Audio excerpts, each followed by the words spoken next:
And here at home now, it's the ITV News at 10.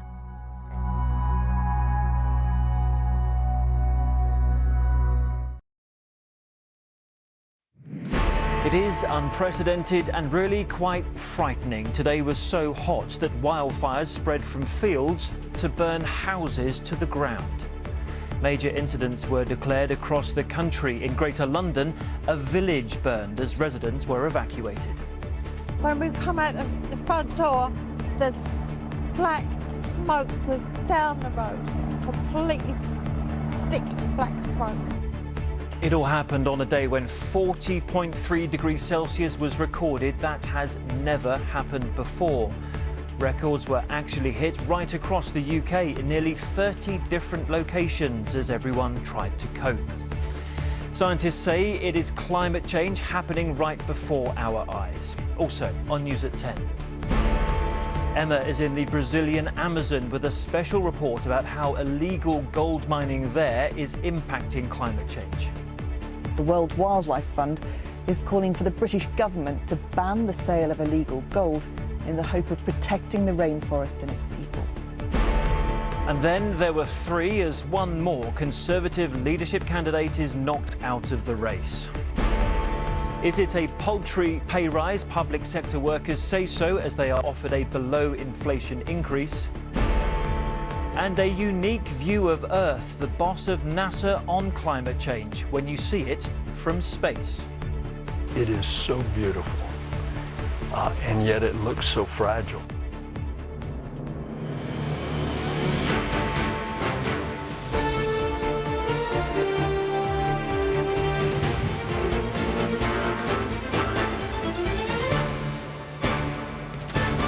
This is ITV News at 10 with Chris Shipp. Hello, good evening. For decades now, climate change scientists have warned of the dangers of the world heating up too fast, about acting before it's too late. For dozens of homes in Britain tonight, it already is. Temperatures nudged beyond the 40-degree mark for the first time in the UK's history. Records were broken and houses were destroyed by wildfires coursing across parched fields and countryside.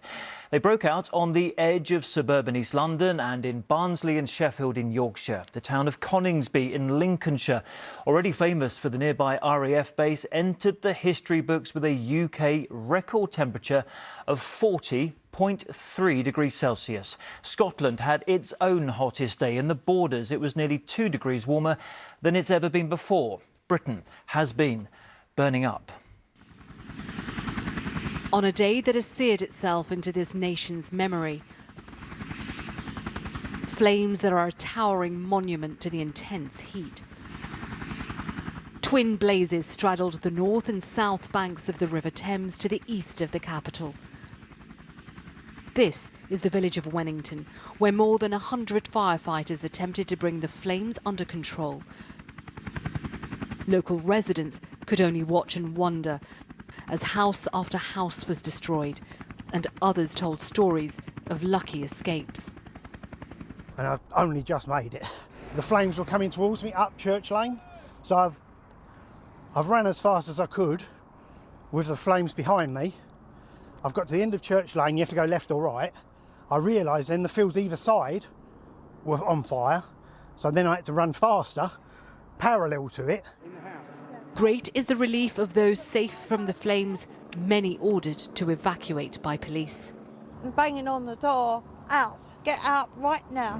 When we come out of the front door, the black smoke was down the road, completely thick black smoke. The relentless sun was at least blocked out for a while, but only by thick clouds of black smoke. 21 of the people evacuated from the village have been brought to this hotel right behind me, while a cordon still remains in place as firefighters try to bring under control the flames some residents say have encircled their village. Close by, London baked. The city's stretched emergency services declared a major incident. Because of the unprecedented heat that we're currently facing, all of the emergency services are currently under significant pressure and answering a number of 999 calls. The London Fire Brigade in particular is dealing with a number of large-scale incidents spread right across the capital and assisting partners in the home counties as well. Tinder dry land and scorched earth a few miles to the south in Kent, and the same devastating result. A serious fire on Dartford Heath threatened traffic on the A2, where motorists were warned to take alternative, safer routes.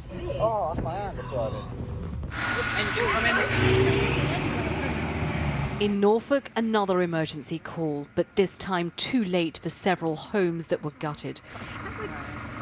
Even some distance away, the smoke drifted like a toxic mist across the fields.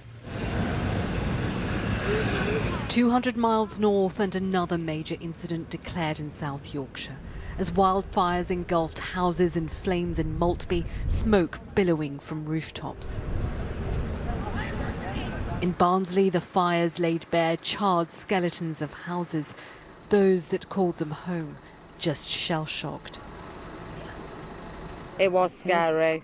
I mean, it was really, really scary. Honestly, she was really getting badly from it. She couldn't breathe, she was struggling. So. It is not yet clear how so many fires started or when they'll be extinguished. But they are a red warning that dangers that were once rare are ones we may face more often. Settle Karia, News at 10. Let's go to the scene of some of those images now. Sangeeta is in Sheffield in South Yorkshire, where more houses have been devastated. Sangeeta, what exactly has been happening there? Well, this all started about 4 o'clock this afternoon, where residents saw that the field beyond this gate set on fire. They ran out with buckets of water to try and stop it, but the 37-degree heat, the dry land and the winds here meant that actually the flames whipped round, set fire to these bushes, but actually went behind these houses. That garage for this house, the red brick one, has been completely destroyed. That house remains largely intact because the flames went round the back and caught fire to the other two homes. Now, they have been completely destroyed. I've spoken to the family who live there. It's a couple and their 2 young sons. They obviously are completely destroyed. Luckily, there are no fatalities, no injuries, but firefighters told me when they went in, they did see pets run upstairs and that they were scared. They haven't seen those pets again. I've actually spoken to the other gentleman who lives in this house. He told me he actually watched this all unfold on his security cameras while he was at work. He saw his neighbours run into the garden with buckets of water. He then saw his cameras engulfed in smoke and they eventually turned off. He arrived a few hours later, terrified about what state his home would be in. It's largely smoke damage and water damage at the moment, but now the concern is the structural integrity of these homes. That's why this crane is up. Firefighters can no longer be inside. They are trying to put out the embers that are still on fire inside, and they'll remain here throughout the night. But what they have told me is they have never had to deal with this number of call-outs in one day, especially not because of a heat wave, and they will continue putting out fires throughout the night. OK, Sangeeta, thank you very much indeed. And from South Yorkshire to East London, Lucy's there. Lucy, look, we saw all these pictures, and in the newsroom this afternoon, we were shocked when we saw them. What's happening where you are right now?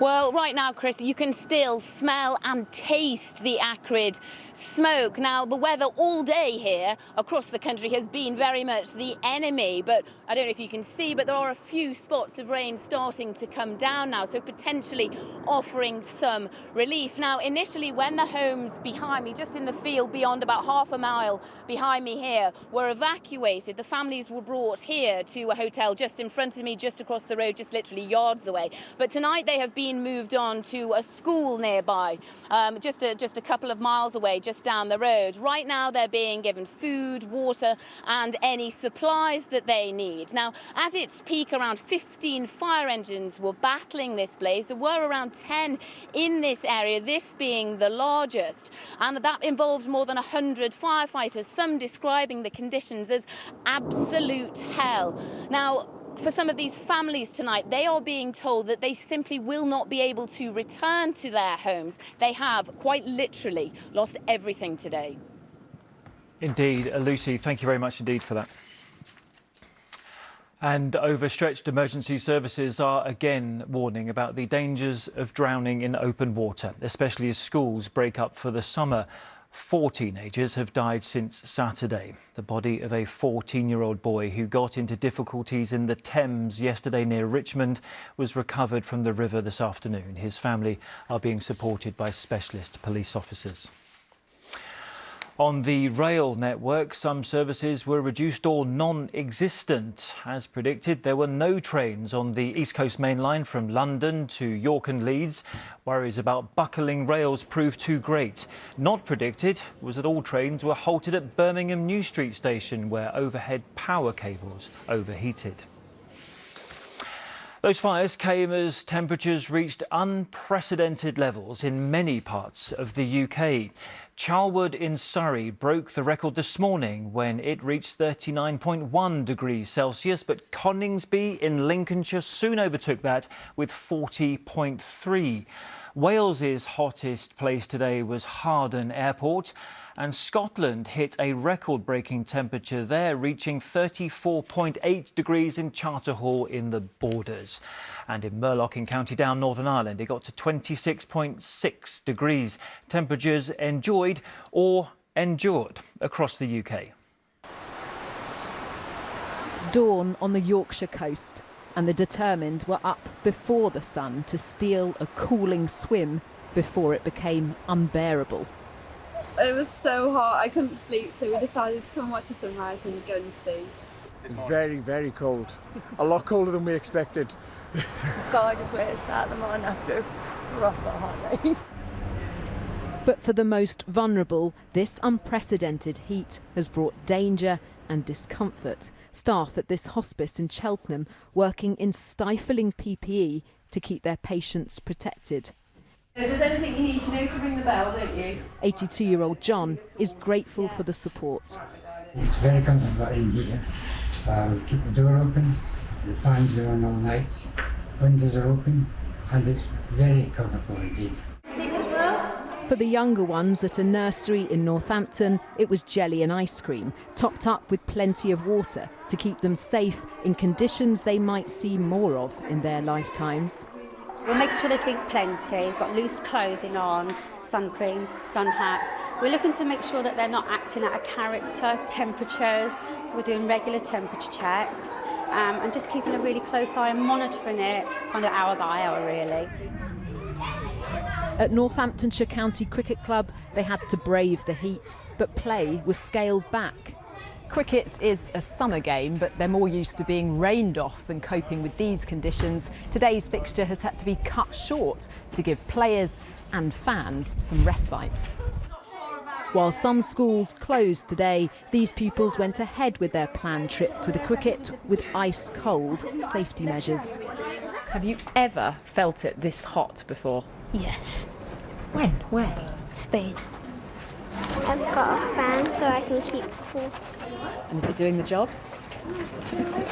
It's really hot. Yeah, it's sweaty. But you're still smiling? Yeah. Those fortunate enough to have access to a rooftop pool like this one in South London, enjoying the highs of this weather. Many others left struggling with the lows. Rebecca Barry, News at 10, Northampton. Now, the causes of global warming which underlies extreme weather like today's are many and varied, but it's often said that the rainforests of the Amazon act as the lungs of the world. So having the equivalent of a 60-a-day man in charge of those lungs in the shape of Brazil's President Bolsonaro is affecting the health of our planet. On his watch, an illegal gold rush is going on. Trees are being felled so mines can be sunk. On top of all that, destruction of the gold extraction process is poisoning the land with rivers and mercury. The World Wildlife Fund has told us they want a ban on Brazilian gold coming to Britain. It's a ritual as old as the land itself, a blessing for the Amazon and those for whom it's home. A chanting to the gods for the rainforests and the waters which sustain it.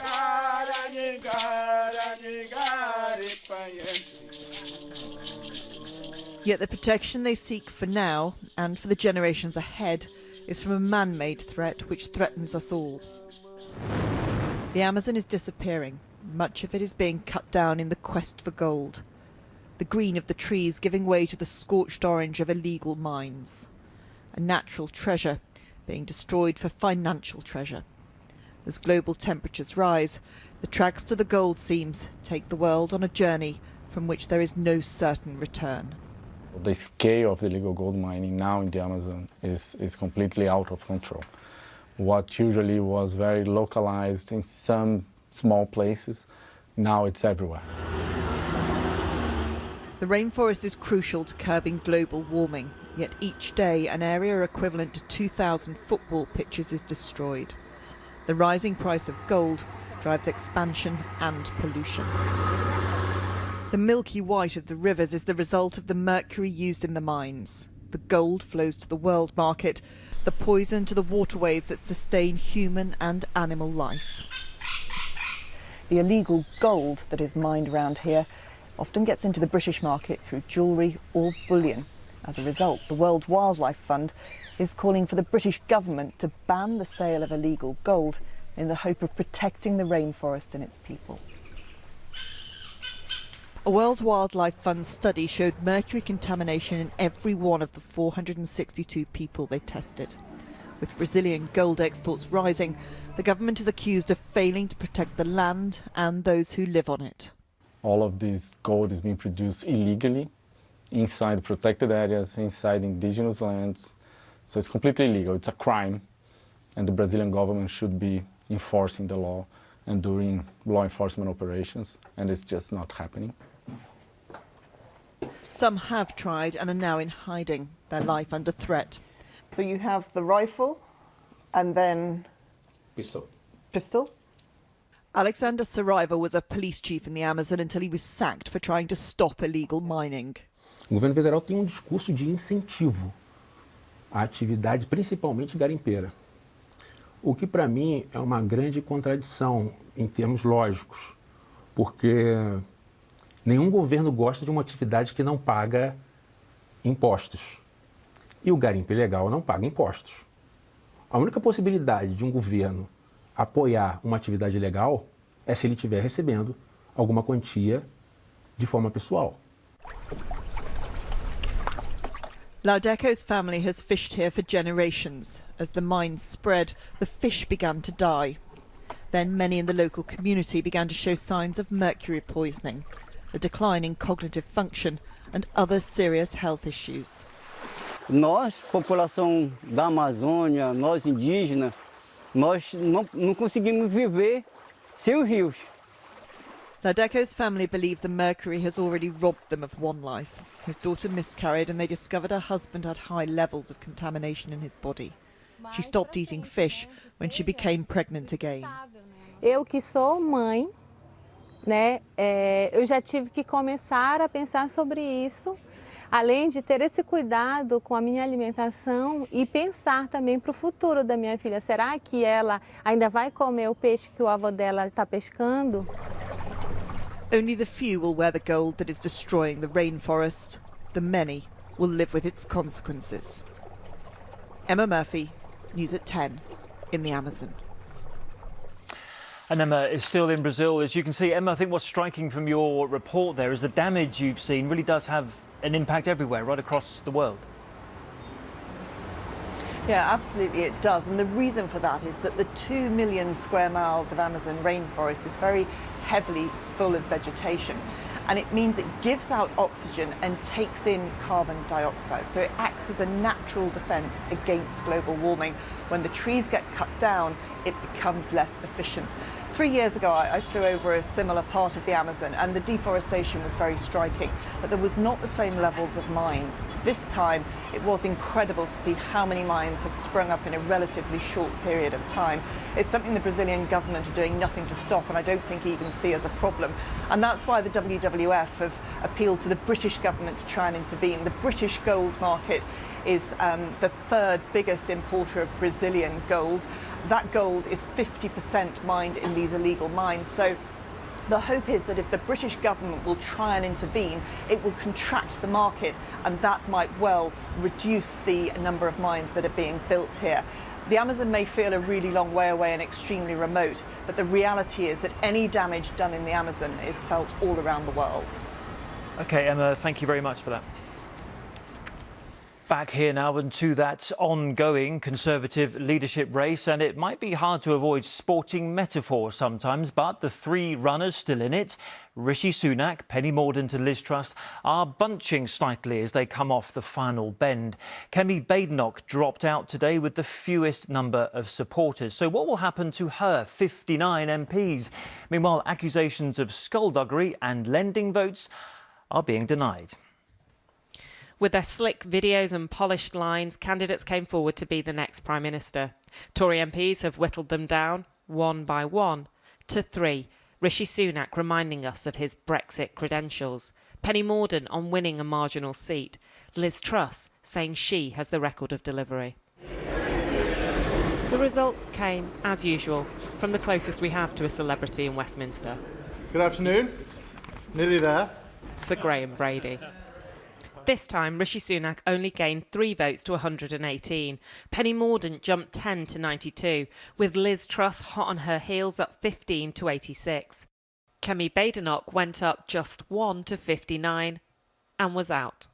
The remaining 3 candidates will proceed to a final ballot of the Parliamentary Party tomorrow. The result represents clear momentum for Liz Truss, explaining this big smile from her campaign manager.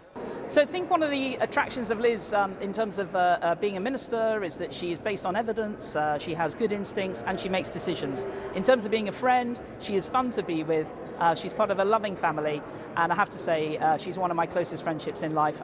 What about Penny Mordaunt, also vying for second place? Have personal attacks hurt her?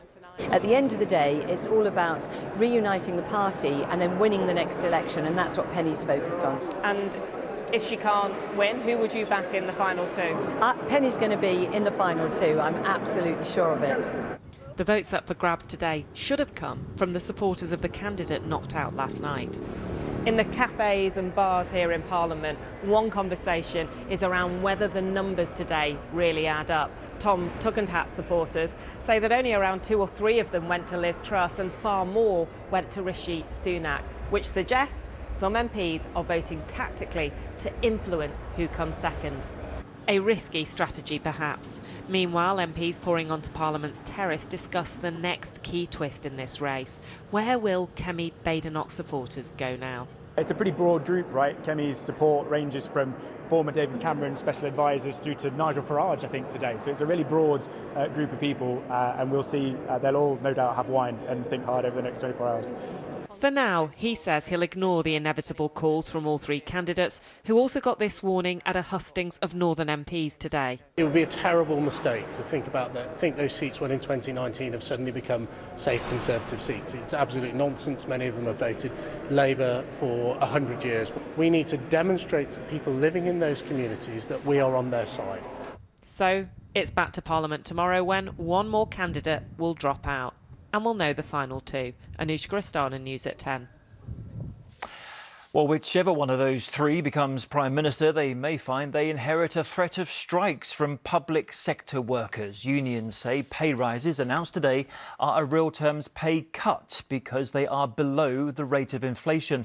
Nurses, midwives and paramedics will get a minimum £1,400 more, with the lowest paid getting up to 9%. For police officers, it's 5%, and for doctors and nurses, 4.5%. It is public sector workers like these who work tirelessly throughout the pandemic. Nurses, teachers, police officers. But as the cost of living has been rising, their pay hasn't, and now many are struggling. Thank you very much, everybody. Taking his seat at the cabinet table for the final time, the Prime Minister promised more support would come. We will continue to give help for households throughout this difficult time, throughout the summer, the autumn. But for Rachel Ambrose, a nurse in Buckinghamshire, she needs it now, and says especially after the pandemic, any below-inflation pay rise would be an insult. It doesn't touch the sides. It's not just for the past couple of years that we haven't had a pay rise. They were stood there, they were clapping, but they weren't talking about how they support health and social care. Today, the government accepted recommendations and said it would offer pay rises to some public sector workers, with different industries getting different amounts. An average nurse will get an extra £66 a month after tax. The average teacher, an extra £81 a month, and the average police officer an additional £80. But with inflation this year projected to surpass 10%, all of these represent a real terms pay cut. I don't think many people go into education with the view that they're going to be paid ridiculous amounts of money. But at the same time, we would expect a better reward for the amount of work we put in. It's not just public sector workers with worries. There have already been a number of strikes. We've seen travel disruption and barristers walking out. Now, postal workers are closer to doing the same after they voted in favour of strikes unless Royal Mail give them a better pay offer. It's inevitable that workers across the UK will come together and say enough's enough. I think it's happening in businesses up and down the country. And I think you're going to see workers demanding a new deal. With inflation soaring, the offers being handed out may not be enough to calm a summer of discontent. Shihab Khan, News at 10. OK, back now to the historic hottest of days with the thoughts of two people who have observed the Earth as very few have. Bill Nelson and Pam Melroy have both been to space as astronauts and seen what they call its beauty and its fragility. Now, together, they run NASA, the space agency that sent them up there. Today, they told me that 80% of all climate change data is supplied by NASA, and the agency is in a unique position to help. It comes, they say, from seeing the Earth from above. What I saw with the naked eye that we were messing it up. For those who have been to space, and there are very few of them, they talk of getting a different perspective on the planet we call home. On the day the UK recorded temperatures many thought we'd never see, NASA's top team were in London, and they told us what it's like to look at Earth from way up there. It is so beautiful. And yet it looks so fragile. And that's a mission of NASA's. What is happening to our climate? What's happening to our planet? Bill Nelson, appointed to lead NASA by President Biden, flew his mission to space in 1986. It was a moment that changed his outlook on the future. And you mentioned the fragility of Earth when you're in space. What do you make of the heat wave and the extreme temperatures that we're getting in the UK and across Europe at the moment? It's happening on the entire planet, but it's an indicator. You know, I actually became more of an environmentalist when I went into space, because what I saw, and you could see with the naked eye. These are pictures from the International Space Station today. What they're recording are not just beautiful images, they can see the damage too, like the fires in southern France or in Mozambique. In fact, in many parts of the world, NASA provides 80% of the data used to assess the health of our planet, but the leaders of America's space agency readily admit where much of the damage is coming from. If you look at the world's biggest polluters, China is number one. The second biggest polluter is the United States. Thank you for calling out specifics of countries with issues, and I think it's really important to recognize that the Earth is a system. So no one country can solve this problem alone. We're going to have to work together. And are you conveying that message to your political masters as the boss of NASA? I try to do that all the time, and especially now in this position at NASA. He might have flown more than 30 years ago, but NASA's current boss says there is a long-lasting effect on those who fly in space. It's called the overview effect, and this is how he explains it. When I flew, I didn't see religious division. I didn't see racial division. I didn't see political division.